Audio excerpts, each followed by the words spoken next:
مقاصدنا واغفر لنا ما مضى يا واسع الكرم محمد أشرف العرب والعجم محمد خير من يمشي على قدمه محمد باسط المعروف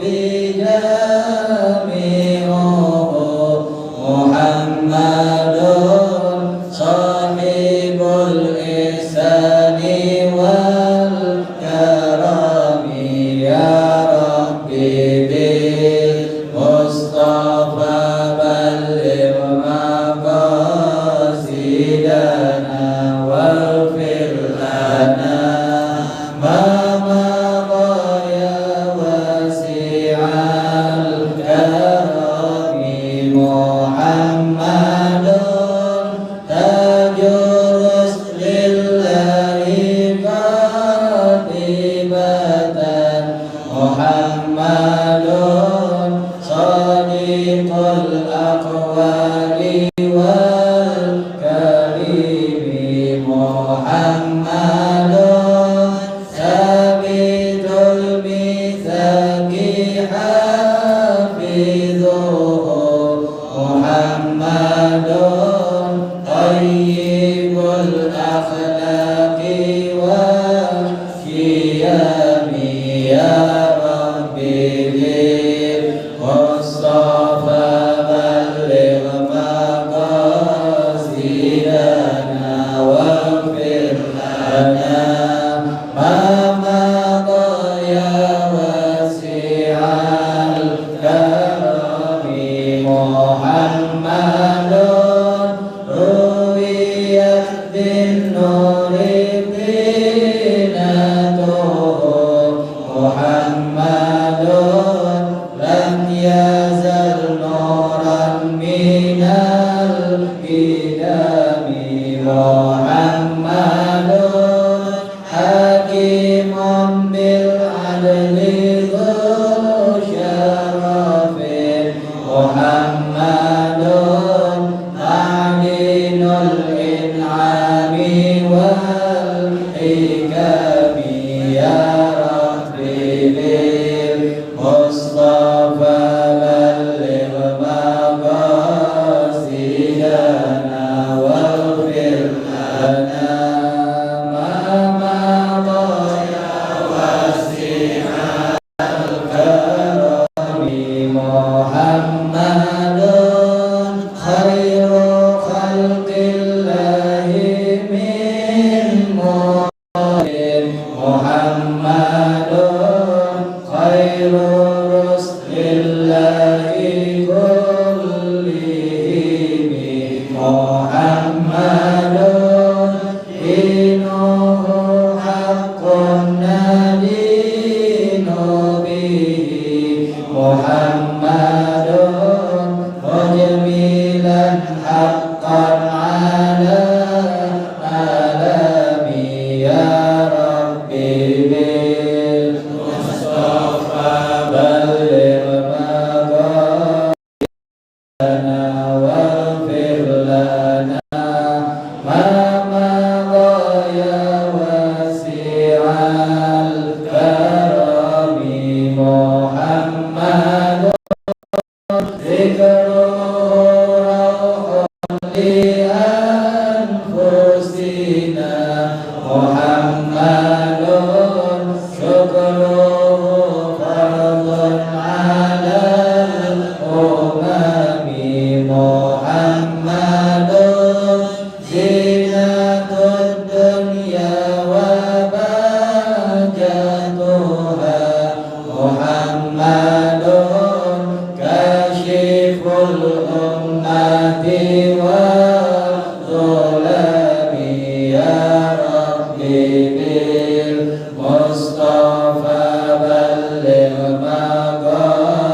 مقاصدنا واغفر لنا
والحكم يا ربي بالمصطفى بلغ مقاصدنا واغفر لنا ما مضى يا واسع الكرم محمد يا بعث الناس شافعنا محمد نوره الهادي من الظلام محمد قائم لله ذو الهمام محمد خاتم للرسل كلهم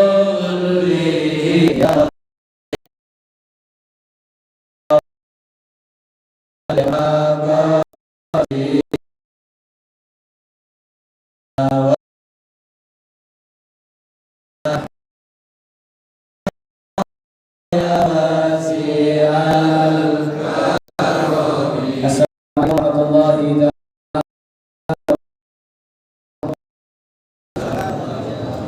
Bismillahirrahmanirrahim. Alhamdulillahirabbil alamin. Nasta'in ala umuril din. Wassalamu ala sayyidina khatamin nabiyyin wa ala alihi wa sahbihi ajmain. Subhanaka la ilma lana illa ma 'allamtana innaka antal rabbina rahim. Wa la hawla wa la quwwata illa billahil aliyyil azim. Allahumma aghnina bil ilm wa zayyinna bil ilm وأكرمنا تقجمنا بالعافية اللهم علمنا ما ينفعنا وانفعنا بما علمتنا وزدنا علما يا أكرم الأكرمين وصلى الله على سيدنا محمد النبي الأمي وعلى آله وصحبه وسلم الحمد لله رب العالمين. Ma'asyiral hadirin, alhamdulillah summa alhamdulillah summa alhamdulillah. Bersyukur kita kepada Allah Subhanahu wa taala, berterima kasih kita kepada Allah Subhanahu wa taala yang mana di malam hari ini Allah Subhanahu wa taala mengumpulkan kita di perkumpulan yang insyaallah sebab kita berkumpul di malam hari ini kesalahan-kesalahan kita akan dimaafkan oleh Allah Subhanahu wa taala. Berkat perkumpulan kita di malam hari ini kesalahan kedua orang tua kita akan dimaafkan oleh Allah Subhanahu wa taala. Kita yang punya orang tua yang sudah meninggal dunia, mudah-mudahan kita selaku anak-anak mereka mengerjakan taat kepada Allah Subhanahu wa taala, memuliakan ilmunya Nabi kita Muhammad. Mudah-mudahan kuburan orang tua kita diluaskan oleh Allah Subhanahu wa taala.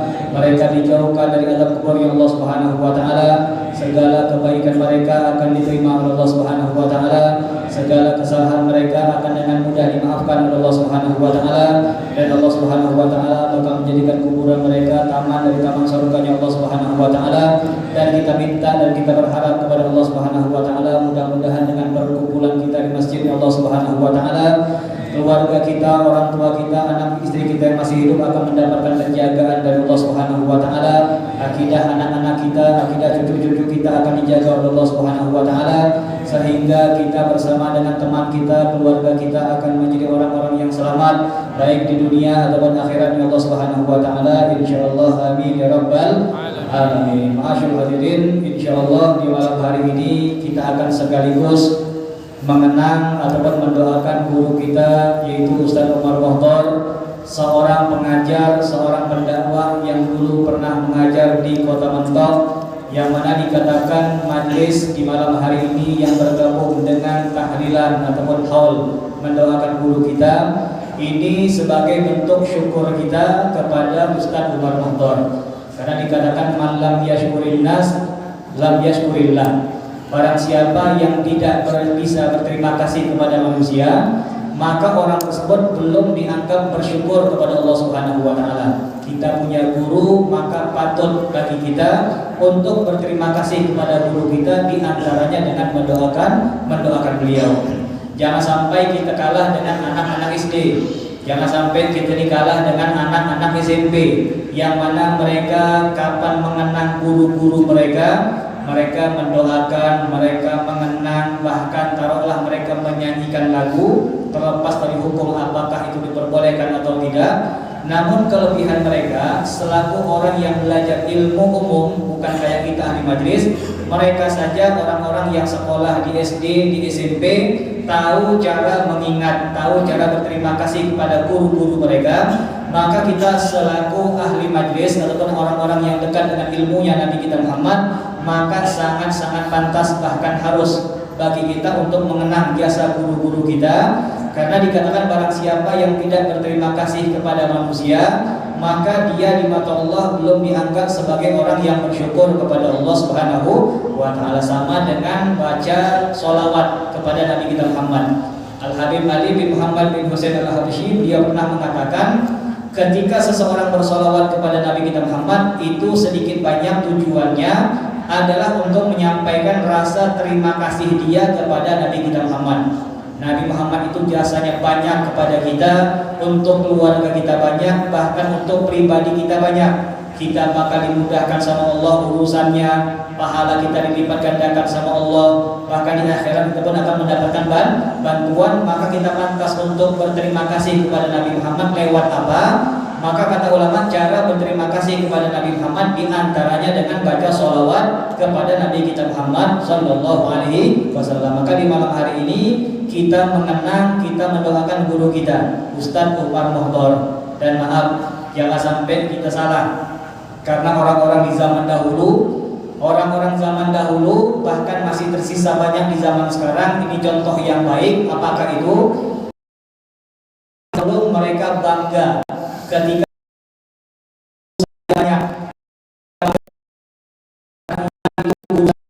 dia bangga dia bangga mengatakan engkau pun termasuk guru saya, maka mereka tidak pernah malu untuk mengatakan dan bangga kalau seandainya mereka punya banyak guru. Na'udzubillah, jangan sampai kita terbalik dengan keadaan mereka. Kalau mereka berbangga dengan banyaknya guru, bahkan menganggap orang-orang yang telah memberikan satu ilmu kepada mereka dianggap sebagai guru, jangan sampai kita terbalik dari mereka. Apa itu? Ketika ada undangan, misal malam hari ini undangan tahlilan haul mengenang guru kita Ustadz Umar Mohtor. Tiba-tiba ada yang bilang, itu guru Eka, bukan guru kami. Ini na'udzubillah min dzalik. Itu guru Eka, dia itu bukan guru kami. Bahkan kalau seandainya Ustadz Umar Mohtor majlis, udah ada hadir. Ini kira-kira orang macam ini bagus apa buruk? Sudah dia ada hadir, bangga pula. Sudah ada hadir majlis, bangga. Dulu Ustadz Umar Mohtor majlis, udah ada hadir. Makanya aku bukan muridnya Ustadz Umar Mohtor. Karena perlu kita ketahui, mungkin orang-orang yang ngomong tadi, aku bukan murid dia, aku tidak perlu hadir hall dia. Maka dikatakan mungkin dia tadi mendapatkan berkah, mendapatkan jasa, ataupun mendapatkan keberuntungan dari Ustadz Umar Mohtor. Misal ada orang tadi namanya Eko, misal Eko tadi bilang, kenapa nak pergi? Itu bukan guruku. Kalau itu guruku baru aku pergi. Misal, padahal Eko tadi tidak tahu kalau seandainya Eko tadi mendapatkan manfaat dari ceramahnya Ustadz Umar Mohtor.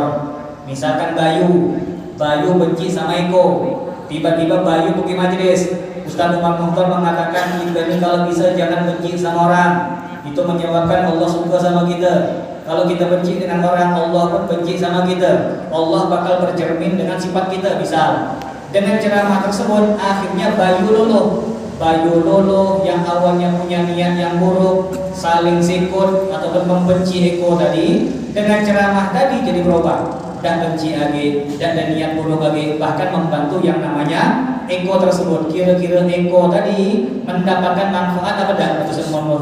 Dapat manfaat. Maka dikatakan jangan sampai kita ini salah kaprah. Banyak orang-orang yang mengatakan dia itu bukan guruku, seakan-akan dia malu kalau seandainya bermurid ataupun belajar dengan Ustadz Umar Mohtor tadi, karena dia adalah guru-guru yang besar. Nah, itu guruku. Padahal yang ini jelas-jelas guru dia. Karena dikatakan dalam Islam itu dakwah ada dua macam. Nasihat tersampaikan dengan dua jalan, ilmu bisa tersalurkan dengan dua jalan, yaitu lisanul hal wa lisanul maqal. Ilmu itu bisa tersampaikan. Kita ini bisa belajar dari orang dengan dua jalan. bisa dia mengajarkan kita lewat ucapan dia, bisa dia mengajarkan kita dengan lisanul hal, dengan tingkah laku dia. Taruhlah orang-orang yang mungkin dulu tidak pernah hadir majelis Ustaz Umar Mukhtar, sedikit banyak dia bakal melihat Ustaz Umar Mukhtar. Itu namanya belajar dengan lisanul hal. Dia nengok cara Ustaz Umar Mukhtar dengan senyum, dengan ramah, dengan santun, kapan ngobrol, kata orang lain bang resep, menikmati orang yang diajak ngobrol ketika ada undangan beliau datang. Nah ini menjadi cermin buat kita. Kita nengok, oh bagus di Ustaz Umar Mukhtar. Kapan ada acara dia hadir, kapan dia ngomong dia resep, kapan dia ketemu dia senyum. Itu pelajaran. Namun seakan-akan kita tidak tahu kalau itu sudah mendapatkan ilmu dari Ustaz Umar Mukhtar. Maka dikatakan ilmu tersebut bisa didapat dari dua jalan, lisanul hal wa lisanul maqal, sama dengan kami ataupun guru-guru yang lain. Kami punya guru seperti Abu Yanagib. Kami belajar dengan beliau bukan hanya lewat majelis beliau dah, tapi kami juga belajar lewat tingkah laku beliau, membantu orang lain, cara nyambut tamu, cara menyajikan makanan, dan semua itu adalah pelajaran. Semua itu adalah ilmu. Maka dikatakan Ustaz Umar Mukhtar merupakan salah satu guru yang dulu pernah mengajar di Kota Mentok. Kalau kita berterima kasih kepada beliau, maka insya Allah ilmu-ilmu yang bakal beliau sampaikan ataupun beliau niatkan sampai kepada kita, itu insya Allah bakal diberkahi oleh Allah Subhanahu wa Ta'ala. Karena dikatakan mengenang orang-orang yang soleh ataupun orang-orang yang bertakwa kepada Allah Subhanahu wa Ta'ala, ini akan menambahkan cintanya Allah Subhanahu wa Ta'ala. Maka insya Allah di malam hari ini setelah kita bermajlis, kita akan bersama-sama berzikir, membacakan tahlil ataupun tahmid yang kita niatkan untuk sampai kepada guru kita Ustaz Umar Mukhtar. Dan mudah-mudahan apa yang kita lakukan di malam hari ini, perkumpulan kita di malam hari ini dengan segala usaha kita, ada yang membantu dengan tenaga, ada yang membantu dengan uang, ada yang meramaikan masjid ini, meramaikan majelis ini. Insya Allah perkumpulan kita ini belajar ilmu agama dan berzikir kepada Allah Subhanahu wa Ta'ala, ditambah lagi dengan sedekah, mudah-mudahan akan menyenangkan hati guru kita. Kalau guru lah ridho, insya Allah foto bakal dibuka sama Allah. Maka ulama mengatakan ridho itu bisa kita gapai setelah dia meninggal. Misal antum punya orang tua, sama kaitannya dengan antum punya guru. Antum punya guru, punya masalah. Antum punya anak, punya masalah dengan orang tua, dengan guru tersebut. Sampailah orang tua kita meninggal, sampailah guru kita meninggal, masih keadaan kita dengan mereka belum baik-baik saja. Alias dalam kurung mereka meninggal tidak dalam keadaan ridho sama kita. Setelah mereka meninggal kita taubat, kita beristighfar, kita berbuat baik, kita menunaikan wasiat-wasiat mereka. Maka kata ulama bisa jadi orang yang awalnya ketika dia meninggal gak ridho sama kita, dengan perbuatan kita sekarang di alam kuburnya mereka ridho kepada kita. Dan jangan sampai salah, bisa jadi kita punya orang tua, kita punya guru, ridho dia sama kita. Kapan ada perbuatan baik kita nurut, alhasil sampai mereka meninggal, mereka senang sama kita. Apakah kesenangan ini, ridho ini bakal berlanjut sampai yaumul qiyamah? Belum tentu. Tengok keadaan. Kalau guru kita meninggal, kita berubah. Kalau orang tua kita meninggal, kita berubah menjadi buruk. Maka orang tua kita, guru kita yang awalnya mereka ridho kepada kita, di alam kuburnya mereka berubah menjadi tidak ridho. Maka mudah-mudahan perkumpulan kita di malam hari ini mendatangkan ridho dari guru kita, sehingga kita pun bakal mendapatkan futuh dari Allah Subhanahu wa Ta'ala, bakal dimudahkan untuk taat kepada Allah Subhanahu wa Ta'ala, mudah untuk beribadah kepada Allah Subhanahu wa Ta'ala, insyaallah. Amin ya rabbal alamin. Masyaallah hadirin, insyaallah kita bakal sedikit melanjutkan pembahasan kemarin di majlis surau Al-Amin, yang mana dalam kitabnya Abu Ya Al-Maliki menjelaskan tentang 6 kemungkaran dalam maulid Nabi kita Muhammad. Kita sudah membahas 4 hal yang dikatakan oleh Abu Ya Al-Maliki haulal ihtifal, seputar orang-orang yang bakal mengadakan maulid Nabi kita Muhammad. Ada 6 keburukan. Kita ulangi, yang pertama adalah bercampur antara laki-laki dengan perempuan, tidak boleh. Kalau nak bikin acara maulid, setel tempat, jangan sampai bercampur antara laki-laki dan perempuan. Kalau pernah undang orang perempuan sama orang laki, harus ada pembatas. Jangan sampai saling tengok. Ini kata Abu Ya'al Al-Maliki. Kemudian tidak ada permainan ataupun nyanyian-nyanyian yang haram. Nyanyian yang sifatnya memuji perempuan, ataupun nyinggung perempuan yang di belakang, ataupun nyinggung orang-orang lain, nyanyian yang dimurkai oleh Allah Subhanahu wa taala. Kemudian fi'lul munkarat wa tahawuni bis shalawat, yang mana dikatakan di acara maulid tersebut kita mengerjakan hal-hal yang mungkar dan kita mengentengkan yang namanya sholat. Jangan sampai sibuk nyiapkan tenda, sibuk ngambil makanan, ngantar makanan, sibuk ke sana ke sini untuk acara maulid, tiba-tiba kita meninggalkan sholat. Banyak yang kayak gini, sibuk acara di rumah Ustaz, ramai, undang 2000 orang, ngambil pesanan, ngambil nasi, ngambil kue, lo ngambil kembang, lo ngambil nih, tinggalkan zuhur, tinggalkan asar, sampai tinggalkan maghrib. Alasan dia ada apa-apa untuk Nabi juga, bacalah Nabi ngurus Nabi naudzubillah min dzalik, mentingkan maulid dan dia meninggalkan yang namanya sholat. Yang keempat at-ta'amuli birriba, mencampur acara maulid dengan perbuatan riba. Riba ini kita bahas kemarin, berbisnis di acara maulid. Jadi sambil dia maulid, sambil dia berbisnis atau naudzubillah. Apalagi maulid tersebut berlangsung di dalam masjid yang diharamkan untuk bermuamalah. Kemudian dikatakan menggunakan uang yang haram. Itu makna riba juga yang dikatakan oleh Abu Ya'al Al-Maliki. Undang maulid pakai duit rakyat. Ada kira-kira koruptor. Jangan sampai ada pejabat, ada koruptor. Kita tahu dia ini tukang maling duit negara. Dia tukang maling duit negara, bisnis kotor. Tiba-tiba undang kita. Ustaz-ustaz diundang semua, diberi DP pula. Si kau ustaz 5 juta, wah tidak. Alhamdulillah, jangan sampai itu beda jangan pergi. Jangan pergi. Jadi gimana Ustaz nanti dibahas? Ya intinya kalau ada orang yang jelas-jelas memainkan atau berbisnisnya kotor, kalau dia mengundang acara maulid jangan pergi. Kalau kita yakin itu menggunakan uang yang haram. Dan ada istilah kita ini cuma meramaikan maulid, urusan haram, urusan dia sama Allah tidak boleh. Kita juga menikmati duit tersebut. Dan kita menikmati duit tersebut. Yang kelima, tadyi'us sunnah adh-dhahirah wal batinah. Kemungkaran yang kelima dalam maulid Nabi kita Muhammad adalah menggampangkan yang namanya sunnah yang zahir dan sunnah yang batin. Sunnah yang zahir ini yang ada gerakannya, itu nama sunnah zahir. Ada qabliyah zuhur, ada qabliyah asar, ada qabliyah maghrib, menggunakan siwak ataupun berpakaian. Itu ada yang namanya tampak dengan gerakan kita, dengan nas hadis Nabi kita Muhammad SAW. Ada duha, ada witir, ada tahajud, ada gerakan lewat nasnya Nabi kita Muhammad. Tapi kalau sunnah batinah ini sunnah yang diajarkan lewat adabnya Nabi kita Muhammad. Di antaranya sunnah Nabi kita Muhammad apa itu? Menjaga perasaan teman. Itu sunnah, menjaga perasaan teman. Karena di zaman dahulu pernah Ikrimah bin Abi Jahal, kita tahu Ikrimah bin Abi Jahal. Ikrimah bin Abi Jahal kelak bakal menjadi sahabat yang berada di belakang Nabi Muhammad dalam berperang. Ikrimah ini belum masuk Islam, cuman kepengen ngedekat Nabi. Itu awal beliau masuk Islam. Jadi kapan Nabi kumpul, dia ngikut. Kapan Nabi kumpul, dia ngikut. Islam belum, cuman sering kumpul, sering ikut. Maka kata Nabi Muhammad, hati-hati ya Kak.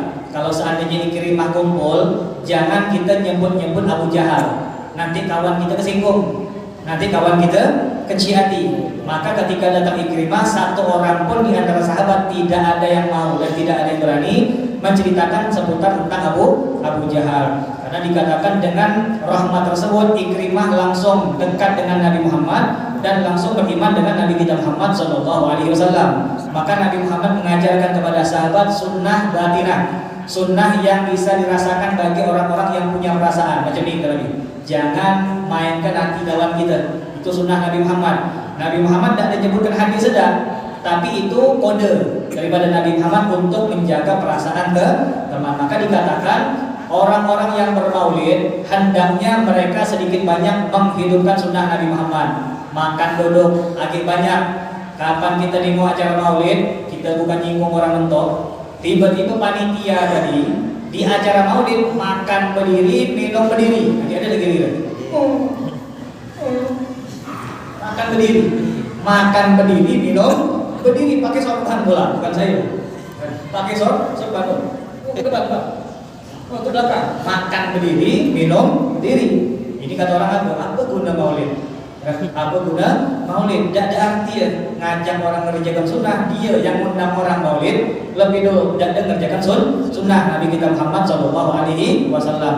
Kapan orang lain misal menggunakan kostum atau menggunakan siwak, tiba-tiba yang mengundang maulid tadi tidak menggunakan siwak, ataupun kapan diajak mengapa pakai siwak, tidak ada penting, tidak ada bagus, tidak ada perlu. Ini dikatakan hendaknya orang-orang yang hadir maulid Nabi kita Muhammad, mereka lebih banyak menghidupkan sunnah Nabi kita Muhammad Sallallahu Alaihi Wasallam. Yang terakhir, yang keenam, ayah tafila ba'dun nas bil maulidi fi lailati ma thumma yuhajjiruna baqiyatu ayyamis sunnah. Dikatakan baqiyati ayyamis sunnah. Ada orang, kata Abu Ya'al Maliki, sebagian orang yang mana ketika datang bulan maulid, ketika datang acara maulid, dia berubah jadi Superman. Ada lagi kira-kira. Kapan datang bulan maulid, kapan datang acara maulid, dia berubah jadi Superman. Yang biasa liar, ngomong kasar, ke masjid tidak pernah, majelis tidak pernah, zikir tidak pernah, tahlil tidak pernah. Tiba-tiba datang bulan maulid kayak ustaz ya. Kayak ustaz dengan sorban, dengan gaya, pakai nyalahkan orang pula. Ayo kita hadir maulid. Yang tidak hadir tidak ada cinta Nabi. Dan kira-kira orang kampung cuma bisa ngeliki jalan. Kami ini tahu siapa kau. Kami ini tahu gawe kau macam ni, pakai celana pendek, gonceng orang tua, ini macam ni, nanti WA dengan cewek, tiba-tiba berubah jadi ustaz besar. Pakai sorban, bahkan mengatakan ayo kita cinta kepada Nabi Muhammad. Yang tidak hadir tidak ada cinta Nabi. Bahkan mereka mengatakan inilah kelompok orang-orang yang di surga, di luar itu di neraka semua. Ini naudzubillah. Karena apa maksudnya? Ketika datang maulid dia berubah, dia menunjukkan sikap yang bagus. Hilang bulan maulid lepas, tidak pernah ke masjid lagi, tidak pernah ke majelis lagi, cuman nongol di acara maulid Nabi kita Muhammad Sallallahu Alaihi Wasallam. Samalah dengan acara kalau di Mentok ziarah Kutu Seribu, berziarah kepada ulama. Ini kalau bisa jangan sampai ziarah setahun sekali. Kita sempat hari Jumat, kita sempat hari yang lain. Kapan ada waktu datang, kita punya masalah, kita punya hajat, berdoa. Bukan minta kepada mereka, bukan. Tapi gara-gara kita mampir kepada mereka, dekat dengan mereka, Allah jadi suka. Itu maksudnya. Kapan Allah suka, kita berdoa sama Allah Subhanahu wa Ta'ala. Ingat dengan ulama, mendoakan mereka. Kapan lewat kuburan, baca Al-Fatihah. Itu paling benar. Jangan sampai setahun tidak pernah ziarah, lewat pun tidak pernah baca Al-Fatihah, mendoakan mereka pun tidak pernah, di acara-acara pun tidak pernah ikat sama dia. Tapi kapan ada ziarah Kutu Seribu, paling depan betul. Mungkin kalender muka dia semua di depan, tapi muncul sekali itulah. Nauzubillah min dari saya, bukan nyinggung siapa lagi, bukan nyinggung, tapi nyindir, bukan nyinggung tapi nyindir. Ada ziarah dia nongol, ada maulid dia nongol, lewat maulid, lewat ziarah, lewat juga. Ini nauzubillah min dari. Kenapa? Karena kata Abu Ya'al Maliki, ini bakal menjadi tameng, ini bakal menjadi sasaran empuk, ini bakal menjadi modal bagi orang-orang yang benci dengan maulid.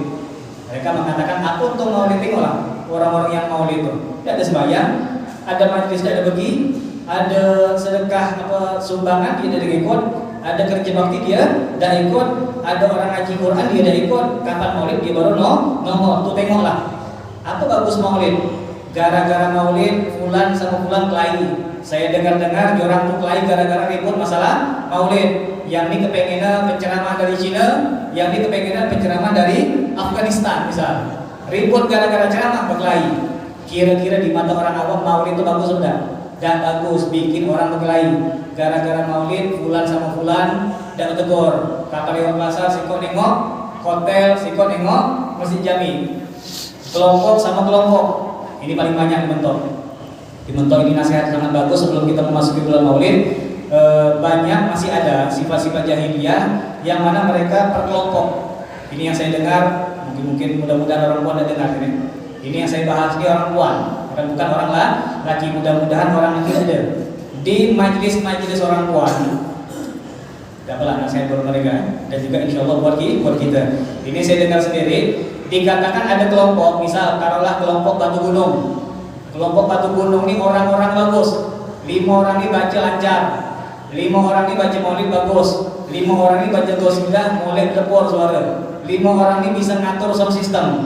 Tiba-tiba majelis sebelah kepengen mengadakan maulid, minta tolong yang 5 tadi baca maulid, minta tolong di antara jurang ada yang ngatur sound, minta tolong di antara 5 ini ada yang baca qasidah. Dia bilang apa? Bukan kelompok kami itu. Hanya untuk bilang kan, jadi naudzubillah, mereka bukan lagi untuk Nabi Muhammad tapi untuk kelompok mereka. Tujuan mereka memperbagus tadi untuk mengangkat kelompok mereka. Mereka tidak mau kalau seandainya kelompok yang lain naik gara-gara kerja keras mereka. Ini orang-orang yang punya niat yang salah. Apa yang terjadi? Akhirnya kelompok yang undang marah, yang ini pun tidak terima. Kelompok ini dengan kelompok ini kelahi gara-gara apa?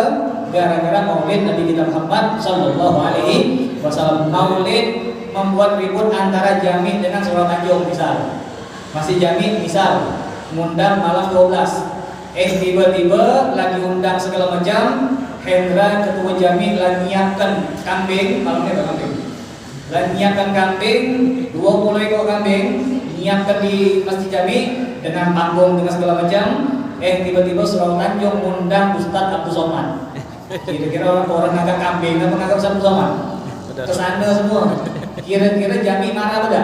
Yang nyumbang, yang donatur kecewa semua, berkelahi. Surau Tanjung dengan Masjid Jami itu lihat gara-gara maulid Nabi kita Muhammad Sallallahu Alaihi Wasallam. Maka insya Allah dengan mempelajari kitab-kitab Abu Ya, juga dalam kitab-kitab yang lain seperti Syekh Muhammad Hashim Ash'ari, ulama dari Nusantara ini, dia juga mengarang kitab Tanbihat Al-Wajibat. Dikatakan Tanbihat Al-Wajibat, teguran-teguran yang wajib disampaikan bagi orang-orang yang membuat kemungkaran dalam acara maulid Nabi kita Muhammad. Dia mengatakan kalau Nabi bikin acara maulid, bikinlah yang benar, jangan sampai ada kemungkaran dalam acara maulid Nabi kita Muhammad Sallallahu Alaihi Wasallam. Mudah-mudahan kita bisa mengadakan maulid seperti yang diinginkan oleh Abu Ya Al-Maliki, seperti yang diinginkan oleh Hashim Ash'ari, ulama-ulama kita ataupun guru-guru kita. Mudah-mudahan dengan acara maulid orang-orang yang bertikai bakal disatukan sama Allah Subhanahu wa taala. Berkat maulid antara masjid bakal saling menyatu, saling bersinergi, saling membantu. Mudah-mudahan berkat maulid Nabi kita Muhammad sallallahu alaihi wasallam orang-orang yang mungkin lupa dengan Nabi Muhammad akan ingat dengan Nabi kita Muhammad. Orang-orang yang lupa dengan sunnah Nabi Muhammad akan semangat mengerjakan sunnah-sunnah Nabi kita Muhammad sallallahu alaihi wasallam insyaallah. Amin ya rabbal alamin. Qala Rasulullah sallallahu alaihi wasallam afdhalul ma qultu ana wan nabiyyuna min qabli la